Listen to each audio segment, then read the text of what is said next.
perkenalkan, sebelumnya nama aku Elma Mainah. Kalian bisa manggil aku Elma, Kak, Mbak, Neng, terserah kalian deh pokoknya.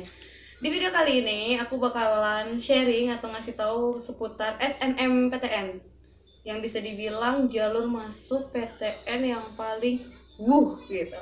Jadi di sini aku nyiapin beberapa pertanyaan yang sering biasanya orang tanyain tentang seputar SNMPTN, kayak gimana cara masuknya, cara daftarnya, terus berapa banyak daya saingnya, nilainya, dan segala macamnya. Pokoknya akan dibahas di sini. Sebelumnya, jangan lupa untuk like, comment, and share, serta subscribe channel ini karena channel ini baru pertama kali aku bikin. Dan langsung ke pertanyaan pertama. Jadi SNMPTN itu seleksi nasional masuk perguruan tinggi negeri. Dia itu pakai jalur rapot masuknya. Jadi rapot semester 1 sampai 5 selama kalian duduk di bangku SMA itu yang dipakai. Nah, jalur ini baru pertama kali ada waktu tahun 2008. Jadi singkatnya ini nih kayak jalur prestasi, tapi prestasinya yang akademik, bukan non akademik begitu. Jadi yang boleh daftar itu adalah anak-anak atau murid-murid yang lulusnya di tahun SNMPTN itu dibuka. Misalkan SNMPTN tahun 2020, berarti yang boleh daftar itu anak-anak yang lulusnya tahun 2020. Nggak boleh tuh yang lulus tahun 2019 dan 2018 tuh nggak boleh daftar, karena ini khusus, jalur khusus untuk murid-murid yang akan lulus di tahun itu. Jadi prosedur itu pertama kali kita bikin akun LTMPT, itu wajib banget. Kalau nggak bikin berarti kamu nggak bisa ikutan SNMPTN. Terus habis itu udah masuk, kita bikin akun, pakai email, password, terus kayak NISN atau NIS gitu, lupa. Nah di situ baru deh, setelah masuk di akun itu, aku waktu itu kayak ngecek doang. Jadi kayak alamatnya benar apa salah, terus kayak nama orang tua benar apa salah gitu deh, kayak ngecek-ngecek data gitu. Soalnya datanya otomatis keisi. Terus habis itu aku masukin pas foto ukuran 4x6, itu bebas mau apa aja. Latarnya merah, latarnya biru, kalau nggak salah sih bebas. Terus habis itu tapi harus, kalau aku sih pakai seragam sekolah. Terus yang pakai kacamata harus buka kacamata buat fotonya. Nah kalau habis itu udah itu nanti baru deh langsung otomatis pemeringkatan gitu. Terus nanti udah selesai itu, selesai PDSS, udah selesai pemeringkatan, kalau kamu masuk berarti kamu bisa lanjut ke pemilihan jurusan. Yang diperluin waktu daftar itu kalau nggak salah cuman kartu keluarga. Waktu itu aku cuma bawa kartu keluarga, terus kartu pelajar, pas foto itu soft file, terus sama nilai sih, nilai dari semester 1 sampai semester 5. Itu doang sih yang diperluin. Soalnya kayak yang kamu kan dibuat terus bolak-balik. Bisa bawa, kalau kartu keluarga sama kartu pelajar bisa kamu bawa langsung kertasnya, atau kamu fotoin aja atau di scan, itu mah terserah. Pelaksanaan SNMPTN itu biasanya awal-awal tahun ajaran baru semester kedua, biasanya bulan Januari, Februari. Soalnya waktu itu aku Januari Februari itu pengisian PDSS, bikin aku LTMPT. Bulan Maret atau Maret akhir atau April awal itu baru deh hasil SNMPTN-nya keluar, kamu lolos atau nggak lolos. Nah, nilai yang diperluin buat SNMPTN itu kan dia ada 2 tahap, PDSS sama nanti pengisian kuliah gitu. Nah, untuk PDSS itu yang diperluin cuma 6 mata pelajaran: matematika umum, matematika wajib, bahasa Indonesia, bahasa Inggris. 3-nya lagi itu sesuai jurusan. Kalau IPA berarti fisika, biologi, kimia. Kalau IPS berarti geografi, ekonomi, sama sosiologi. Aku kurang tahu deh kalau bahasa, soalnya SMA aku nggak ada jurusan bahasa. Itu PDSS. Kalau nanti untuk SNMPTN itu kalau nggak salah semua nilai itu kayak dilihat tuh dari A sampai Z, semua pelajaran yang kamu pelajari di sekolah itu dinilai banget dan disesuaikan sama jurusan yang kalian pilih. Jadi sebenarnya itu mah gimana sekolah masing-masing. Kalau sekolahku pribadi ini mah tinggal sesuai sama peringkat di kelas. Kalau kamu 10 besar tapi nilai kamu nggak cukup untuk kayak seangkatan gitu mah, kalau peringkat kamu yang di seangkatannya down atau turun ya nggak bisa. Kayak aku peringkat di kelas itu nggak pernah 10 besar, cuma sekali kalau nggak salah 10 besar tuh kelas 11 apa aku lupa deh, kelas 11 kalau nggak salah. Nah sisanya aku peringkat selalu 15 besar, nggak pernah yang namanya 10 besar. Dan alhamdulillah aku masuk di pemeringkatan SNMPTN tahap pertama yang untuk per sekolahnya dulu. Jadi itu mah gimana kebijakan masing-masing. Sekarang mah peringkat itu nggak apa ya, nggak, kalau menurut aku pribadi nggak berpengaruh sih, lebih berpengaruh ke nilai. Kalau peringkat kamu andai kata nggak 10 besar atau 5 besar atau 3 besar, tapi nilai kamu gede atau nilai kamu tinggi, dan kalau di peringkatin sangkatan itu bisa masuk, ya berarti kamu bisa masuk SNMPTN begitu. Jadi nggak usah minder sama yang punya peringkat di kelas. Yang penting kamu tingkatin nilai kamu di 6 mata pelajaran yang tadi: matematika, bahasa Indonesia, bahasa Inggris, fisika, kimia, biologi untuk anak IPA, berarti sosiologi, geografi, ekonomi untuk anak IPS begitu. Jadi tiap sekolah itu sendiri tergantung akreditasi sekolah kamu. Kalau akreditasi sekolah kamu itu A, itu kuotanya 40%. Akreditasi di sekolah B itu 25%, sedangkan akreditasi C itu 5%. Jadi untuk menentukan bisa atau enggaknya kamu masuk SNMPTN itu gimana dengan peringkat sekolahnya. Peringkat sekolah, akreditasi sekolah maksudnya. Kalau akreditasi sekolahnya bagus, berarti peluangnya banyak. Paling banyak sih 40% gitu. Jadi untuk SNMPTN itu sendiri pilihan untuk masuknya itu, pilihan jurusannya itu ada dua. Boleh di PTN yang sama, jurusan yang berbeda, atau di jurusan yang sama, PTN yang berbeda begitu. Sebenarnya rata-rata untuk nilai sendiri aku kurang tahu juga, kayak nggak dikasih tahu juga, nggak dipublish. Biasanya yang dikasih tahu itu cuma daya tampungnya doang, terus pesaingnya berapa orang, berapa persen di tahun yang lalu gitu doang. Untuk rata-rata nilai sendiri itu mah gimana banyaknya pendaftar sih. Kalau misalkan nilai kamu memang memadai buat masuk di sana, ya kamu pasti lolos. Cuma kalau nilai kamu nggak memadai, ya mau gimana lagi gitu. Jadi emang harus rajin-rajin belajar. Sanksinya sih kalau menurut aku, enggak menurut aku sih, kayak yang aku baca-baca gitu, itu ada sanksi untuk pihak sekolah dan sanksi untuk pihak siswanya.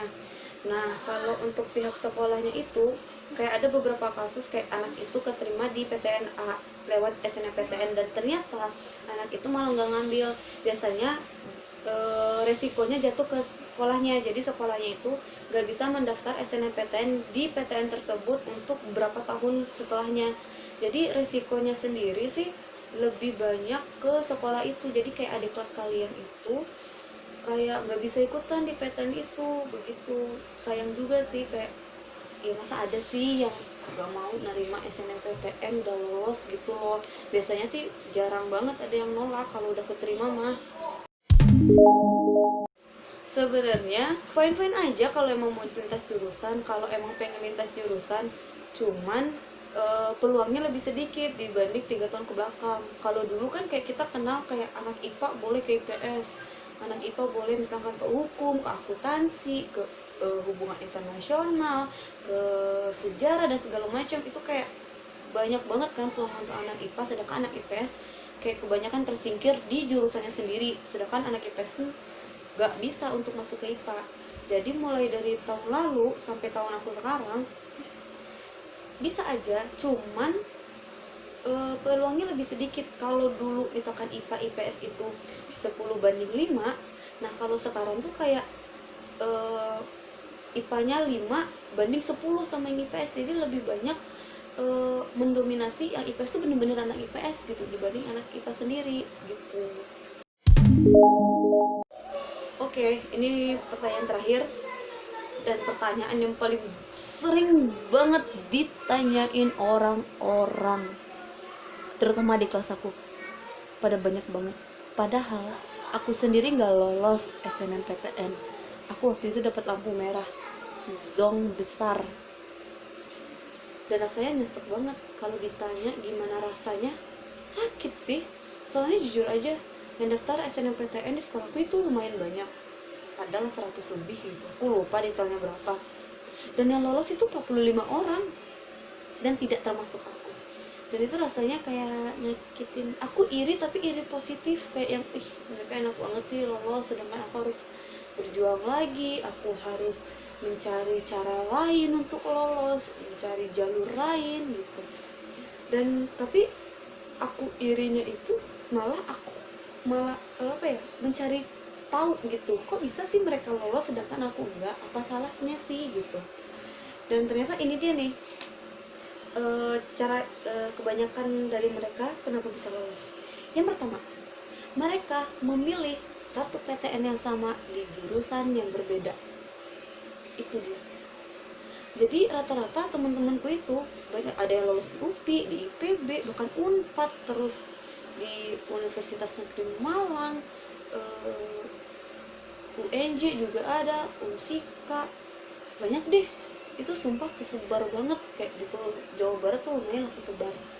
Dan setelah aku tanya-tanya, rata-rata mereka memilih di PTN yang sama tapi jurusan yang berbeda. Sedangkan aku sendiri yang gak lolos itu, aku memilih di jurusan yang sama, PTN yang berbeda. Dan aku baru inget banget, yang namanya PTN itu gak mau diduain. Sama kayak kalian, pasti kalian tuh pasti gak mau diduain sama doi, ya kan? PTN juga sama kayak gitu. Jadi apa ya, PTN itu sepertinya ya, kalau menurutku sepertinya mereka ingin melihat keseriusan kita. Lihat seriusnya dulu, terus lihat nih prodinya cocok apa enggak nih sama kita nih, sama nilai kita, jurusan kita, bias kayaknya sih begitu. Cuman aku kurang tahu deh benar apa salah, semoga aja benar gitu. Jadi ya rata-rata sih kayak gitu, memilih PTN yang sama di jurusan yang berbeda. Dan rata-rata mereka memilih jurusan itu kayak berhubungan gitu sih, jadi kayak nggak keluar dari minat dan bakat yang kalian punya gitu. Terus yang kedua, nilai rata-rata mereka tuh kayak naik atau standar, terus kayak turunnya tuh kayak turun dikit naik lagi gitu sih, rata-rata gitu. Terus yang ketiga, sinkron sama jurusan di SMA. Kalau IPA ya IPA, IPS ya IPS, rata-rata begitu. Terus mereka nggak terlalu ambis, ada juga kok yang lolos nggak terlalu ambis. Jadi buat kalian yang nggak terlalu ambis, let it flow aja gitu, belajar aja rajin-rajin, terus kayak nurut sama guru, bikin tugas mulu, jadi nilai rapot kalian tuh akan naik. Kalian mungkin kalian bakalan lolos SNMPTN, karena itu jurusan yang semua calon mahasiswa inginkan. Anak SMA tuh pasti pengen banget tuh lolos SNMPTN, membanggakan orang tua, membanggakan sekolah, membanggakan diri sendiri, kayak suatu apresiasi banget gitu. Itu sih kayaknya gitu doang tips and trick dari aku sendiri. Oke, sampai di penghujung acara. Jadi pesan aku buat yang kelas 12, rajin-rajin belajarnya dari sekarang, terus kerjain tugas-tugas dari guru, perbaiki attitude kalian. Mungkin kalau kalian ada salah sama guru, yang minta maaf, ada salah sama teman-teman kalian, minta maaf.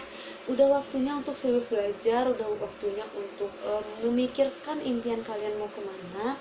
Terus jangan banyak main, jangan terlalu aktif lagi, yang mungkin aktif organisasi, aktif ekskul tuh dikurangin dikit aja. Habis itu perbaiki nilai kalian untuk semester 5, karena kalau nilai semester 4 nya udah bagus ya alhamdulillah ditingkatkan. Kalau nilainya agak sedikit jelek ya harus dibaikin lagi. Oh ya, dan jangan minder kalau nilai kalian ada yang C, di satu semester, it's okay. Dibanding kalian ada yang C di semester 5, karena itu mempengaruhi banget gitu. Buat kelas 10, kelas 11, rajin-rajin belajar. Masa depan kalian ada di tangan kalian. Terus kalau ngerasa udah salah jurusan ya siap-siap, get ready to SBMPTN. Kalau misalkan PD sama SNMPTN ya ikut SNMPTN. Ya intinya mau belajar, niat, terus serius, tekun, jangan lupa doa, jangan lupa ibadah, jangan lupa berbakti pada orang tua, berbakti pada guru, teman-teman dihormati dan disayangi sesama manusia. Terus jangan bikin rusuh di sekolah, karena itu mempengaruhi banget sih, kayak pandangan di mata guru kalian, terus sikap kalian, dan harus memikirkan jurusan apa yang ingin kalian pilih ketika kuliah agar kalian nggak salah pilih. Mungkin yang salah jurusan supaya nggak salah jurusan lagi waktu kuliah, mungkin supaya kalian nggak salah pilih, karena memilih jurusan itu lebih sulit dibanding memilih pasangan hidup. Oke guys, thank you so much. Thank you so much. Siapa somat? Thank you so much. Thanks for watching. Semoga ini bermanfaat, bisa membuka wawasan kalian seputar SNMPTN. Dan nanti insya Allah aku bakalan bikin tentang SBMPTN, jalur mandiri, kayak si Mama Poltekkes, kayak si Penmaru, SNMPTN Barat mungkin, terus SNMPN, SBMPN, ya pokoknya gitu-gitu deh. Aku bakal di channel aku bakalan ngasih tahu seputar jalur masuk perguruan tinggi negeri. Sekarang aku pengen sharing-sharing ke kalian. Jangan lupa untuk like, comment, share ke seluruh teman-teman kalian supaya teman-teman kalian bisa ikutan tahu tentang SNMPTN. Dan jangan lupa subscribe channel ini. Subscribe itu gratis, sumpah, cuma modal kuota doang. Bisa bantu aku juga supaya aku lebih semangat lagi buat sharing-sharing ke kalian, karena jujur ini video pertama aku dan aku sedang berusaha untuk sharing-sharing ke kalian, wahai para anak SMA. And once again, thank you so much, and assalamualaikum warahmatullahi wabarakatuh. Bye bye bye bye. Jadi kalau di sekolah setelah sabar, bos. Aku pusing. Aduh. 1, 2, 3. Hai guys. 1, 2, 3. Goyang.